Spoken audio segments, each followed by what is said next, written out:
If a gunman walked into your child's school, would he or she be a sitting duck, or is there someone on duty who can fire back? ABC 7's Josie Ortegon has tonight's special report on defending public schools.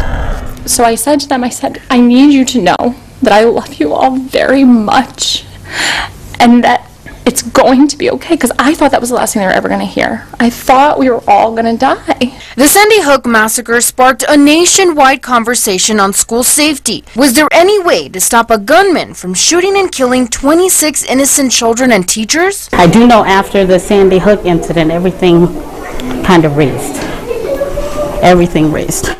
And we all have to keep that in the back of our minds, is that which school is next, which business is next, and to be able to keep up with those times, we have to be prepared. And because of that, more and more school districts are taking matters into their own hands by arming employees. In Texas, districts can opt for a school guardian or a school marshal.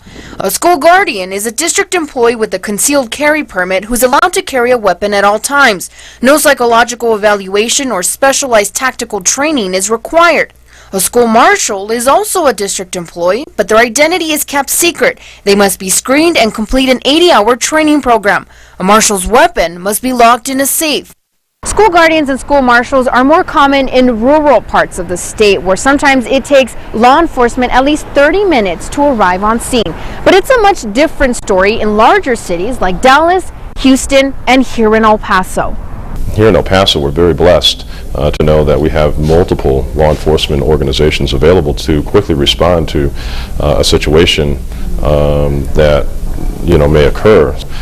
But if you're out in the middle of Texas in a very rural community without access to all of those law enforcement organizations that are present here in El Paso, that might be a different situation. So I think you have to look at it based on the individual school district's needs. There are no school guardians or school marshals at any El Paso schools. The Canutillo district, with more than 6,000 students, hires school resource officers, armed police officers who are trained to take down a gunman, but may or may not be on campus when trouble arrives. We are contracted with the Anthony Police Department at this time, so they can provide the services as school resource officers to the Canutillo Independent School District. These officers they rotate from campus to campus wherever they're needed. We have our security officers as well. They rove from campus to campus. The El Paso School District has its own police force. We have 40 officers in the EPISD police, and we have officers assigned to every high school and every middle school. Our elementary schools are covered by those officers in those schools. In the feeder pattern, they patrol the feeder patterns as well.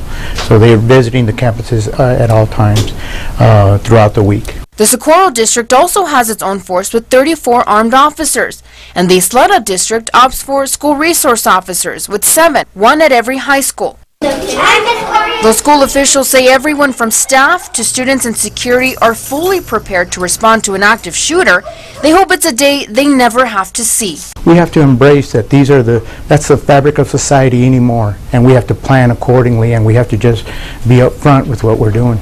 Josie Ortegon, ABC 7. The Texas Commission on Law Enforcement, or TCOL, which oversees a marshal program, could not comment on the exact number of marshals in the entire state because of pending litigation.